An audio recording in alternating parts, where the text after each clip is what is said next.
Next speaker is Jennifer Deason, the Executive Vice President of Global Strategy and Corporate Development at Sotheby's, where she's focused on the embrace of technology to reduce costs, drive incremental growth, and eventually transform the institution. Prior to Sotheby's, she spent 9 years at Bain Capital, focused on media and consumer investments. During her time at Bain, she was the president, CMO, and CFO of various portfolio companies. While at Bain, she also spent several years as the CFO of the Weather Channel, where she was part of a leadership team that transformed the Weather Channel from a television business to a data-centric technology company, which we've seen a little bit of a minute ago. But prior to that, she worked at McKinsey, eBay, and Deutsche Bank. She has an MBA from Stanford and a BA in the history of art from Yale, where she focused on 16th century Italian painting. Jennifer is currently on the board of directors at Mass MoCA, the American Folk Art Museum, and DHI. Please welcome Jennifer.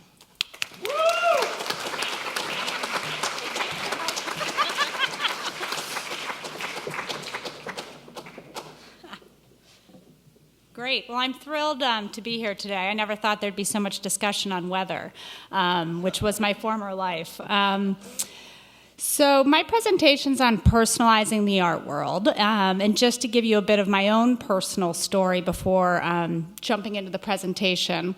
About somewhere between 20 and 25 years ago, I was at Yale, and I'd never taken an art history class before and took a class with someone who's since passed away, Creighton Gilbert, and he really introduced me to mannerism and absolutely fell in love with it. And I remember being a sophomore at Yale and coming to the Frick and seeing my first Bronzino. And that Bronzino then led me thinking about portraiture, thinking about mannerism more broadly, thinking about how the mannerists weren't about depicting reality exactly, and like to be playful and think about the grotesque a bit. And so then that led to going to Italy for a summer, learning all about Arcimboldo, as a college student would, so very little compared to this audience, and thinking about what his artwork did for others, such as Bosch or Dali or other surrealists in Dali's time period, or even contemporary artists today. So that's a bit of my personal story, and I bring that up because this presentation is about personalizing the art world and really providing taste fingerprints in the art world. I come here today, I'm not an art historian, far from it, and I'm definitely not a computer scientist. I'm really a business executive who synthesizes disparate points of view, and I think we're in a really exciting moment right now in the art world. So with that, at Sotheby's, we like to go back and forth on definitions of things. What exactly is digital? Is it someone bidding in the room on their mobile application? Is it e-commerce when someone's bidding? And what exactly are the definitions? So given the fact my knowledge of computer science is relatively rudimentary, I just think it'd be good to start with the baseline of what are the definitions we're working with. So when we think about machine learning at Sotheby's, this is the definition we think about. Machine learning is the science of getting computers to learn and act like humans do, and improve their learning over time in autonomous fashion by feeding them data and information in the form of observations and real-world interactions. If we think about computer vision, this is the definition we think about internally. Computer vision is the science that aims to give a similar, if not better, capability to a machine or to a computer. Computer vision is concerned with the automatic extraction, analysis, and understanding of useful information from a single image or a sequence of images. So the way I described it to my husband as I was preparing for this last night is if you attach a camera to a computer, that computer would know the image that the camera takes, the photograph. So what are the examples of companies that are doing this best today? So I'm going to start with the first one. Who here uses Pinterest? Great, so we have a handful of folks. So Pinterest has been around since 2010. Currently is a private company. Its valuation is about 6 times the size of Sotheby's, 5 to 6 times, so quite large. And what they are is a community where you can pin images that you like. Sounds pretty basic on the surface.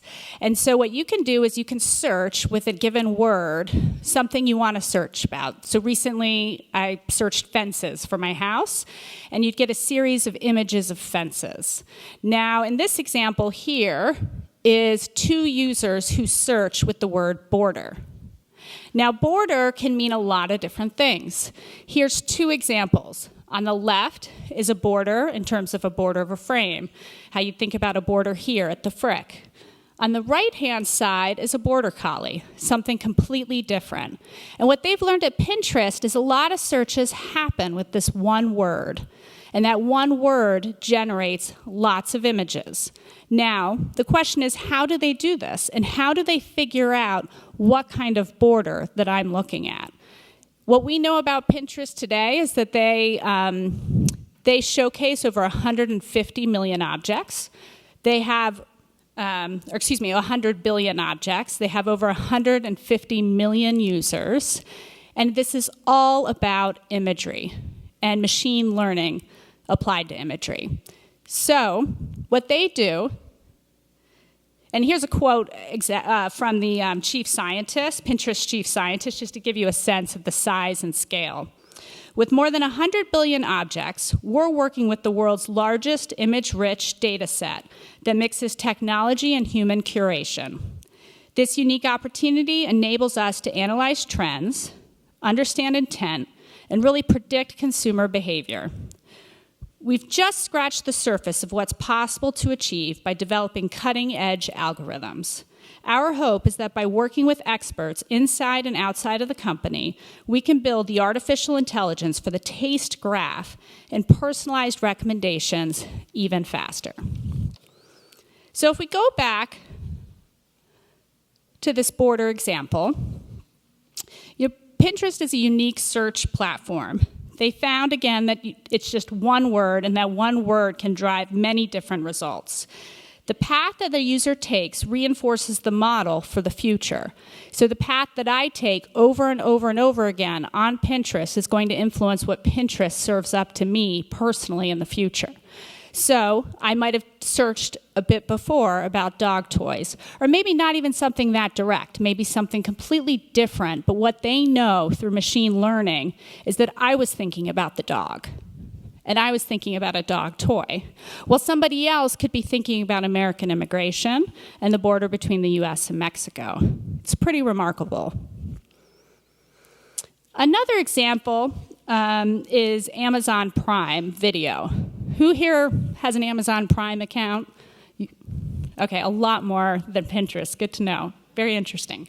So, this is another example. This is more of an example of computer vision and how to think about how computer vision applies in a business context.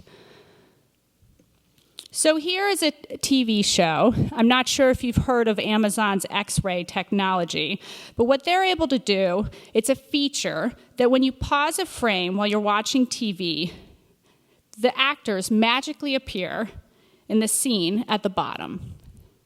And perhaps the music that's playing magically appears at the bottom. So as you're watching on Amazon Prime, you can hit pause, and somehow they figure out who these actors are. And then you can do a little digging to understand what other movies was that actor or actress in, and a little bit more information about how they fit vis-a-vis this particular movie. So with computer vision, they start to learn more and more. The confidence level of that Anna is a woman, that she's inquisitive, that she's conflicted, or with the man, inquisitive, higher probability, man, about the same probability, and this starts to get clearer and clearer. Now imagine a day, which I think is coming any moment, where Amazon ties this directly to commerce. Amazon got into the business of video to really drive commerce, and there's a linkage. The more video you watch, the more you buy from Amazon. But what happens if people see his watch, like that watch, pause and buy? And then today, what you can already do is buy the music. So if you like the music in the scene, just hit pause and you can buy the music. So imagine what the future holds. So then the question is, can similar models be applied to the art world as we think about machine learning and computer vision? So I'll give one more example before I jump specifically into the art world, because I think this applies more to ourselves at Sotheby's in terms of a combination of the two. So who here has a Netflix account? All right. So this is just the generic frame of Netflix. So Stranger Things, what else is popular on Netflix, what you recently watched. What's missing here is the images. And a dirty little secret about Netflix is the images that are going to appear in those boxes are tailored to you. So let's say you wanted to watch Good Will Hunting. Good Will Hunting is obviously a classic, why not? And you've recently been binge watching romantic comedies. You love romantic comedies. The image that they're going to show to you is Matt Damon and Minnie Driver kissing. That's going to be the image that'll potentially resonate with the person that's been binge watching comedies. To give a different example, let's say that was a romantic activity. Let's say the second one, which is more about comedy and the comedic nature of Good Will Hunting. What kind of image do you think one would receive if they're really into comedies? Any guesses? Robin Williams. Totally different angle on the exact same movie. And so this happens every day when you access Netflix. And there's millions and millions of images and titles, and it's all a computation on the image and the content that will resonate with you. Another example, just in terms of computer vision, is just the notion of picking up on the actor or the actress. So if you're going to watch Pulp Fiction, let me go back. If you're going to watch Pulp Fiction, they're going to know if you have a proclivity for Uma Thurman or John Travolta. So we at Sotheby's recently bought a company, a very small company of 2 people, called Thread Genius. And Thread Genius is 2 computer scientists that met each other at Spotify. Spotify is a music company that recently went public, and Spotify has very compelling algorithms that one of the guys has a patent on a piece of the algorithms. And they went off and they started their own business thinking about what Spotify's doing with recommendation, but thinking about it with visual search and visual imagery. And so one of the things that they did at Spotify is they had this project called Boil the Frog, which I had never heard of, but now I understand, which involves the fact that you can boil a frog slowly, and they never figure it out and jump out, and they just kind of sit there as the water's boiling. But nonetheless, the notion of taking one song by Eminem and another by Lady Gaga and finding the connective tissue, kind of similar to the Bronzino to the Dali, for me, in my case, in terms of my personalization story. And so with art, they started looking into doing the same thing. As you take the paintings or the sculptures on the outside, moving closer and closer and closer, and seeing the linkages across all of them. If you then apply that to personal taste, and all the speakers here, and all of the information about these speakers, you really start to develop a profile. You really develop a sense of who they are and what they could potentially be interested in next. And you can envision a world where there's millions and millions and millions of personas. So these are some of the things that we've been thinking about at Sotheby's. And so we're thrilled to have the Thread Genius guys on board. The acquisition was just made a few months ago. So in terms of the implications for us, we see it as nothing but opportunity. I think in a speech earlier when it was described that the machine and the person, beat the person at the game rather than the machine beating the person independently. I think the connection between the two is the really important piece. The machine and the person working together. Recently, there's a great article in Quartz, and I love this quote. What if AI became a peer and a collaborator rather than a servant or an overlord? Because often in the popular press, we like to be very black and white. Is AI going to take away jobs? Is AI going to control us? But actually, our world is much more gray than that. And we think at Sotheby's, it will only make us a better and more effective company. So some examples for us is we value art all the time. Our valuations team is dealing with millions of images constantly, either for insurance purposes, for museums, what have you. And if we can make their lives more efficient by taking pictures, getting a sense of the image more quickly, we think that'll be pretty powerful for our valuations team. For our specialists spend a lot of time, so what we describe as specialists is really experts in their field, whether it be silver or an impressionism or old masters. And their lives are filled with a lot of grunt work as well as a lot of value-added service for clients. And imagine if a bunch of their time was freed up to actually focus on client service, focus on art history, focus on the importance of the work of art, and less so dealing with all of the items that come in that we need to say no to on a regular basis. Recommendations, I think this is one that was explicitly discussed about. So if we have information on a taste profile, not only with how you interact with art and with Sotheby's, but how you interact with others, whether it be Instagram or Facebook or your digital life, perhaps we can give better recommendations to you. The taste profiles we've talked about. So we're in the business of client service. We have a high-end art business that is $1 million and more, and then we have what we call the middle market, which is in the 100,000 to million range. What if in the middle market we were able to generate these taste profiles and be more effective at doing it?